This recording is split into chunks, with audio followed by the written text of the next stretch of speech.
Всем привет! В промежутке между работами решил показать уже готовые работы, которые уже выполнены мной.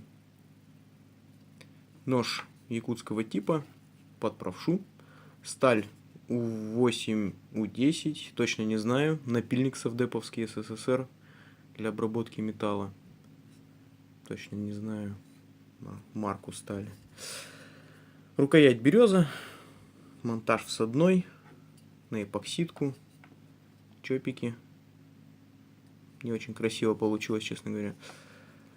Достаточно легкий, рез удобный, полгода им работаю, мне вполне устраивает.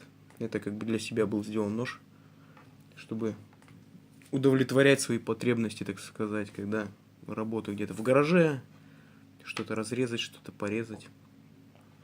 Так, вертеть не буду. Ножны кожа комбинированного дубления.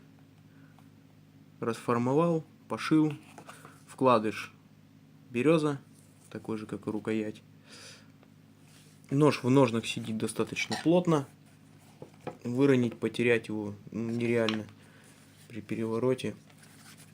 Формовка настолько хороша, что даже щелчок образуется при закрывании. И все, нож фиксируется. Подвес также кожаный.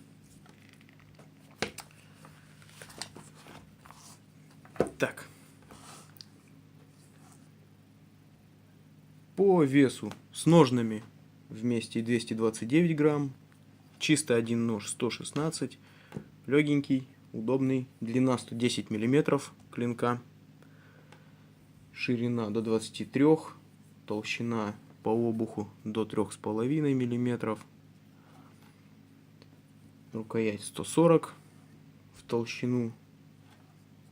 Так, 29. Вернее, так, 25. Так, 29. Ну, общая длина всего клинка 250 миллиметров, 25 сантиметров. Конечно, длинноват, ну, для работы пойдет. Так, где-то в гараже. Ну, думаю, все-таки по городу с таким ходить бы на поясе я бы не советовал. Сотрудники не спят. Могут возникнуть лишние вопросы.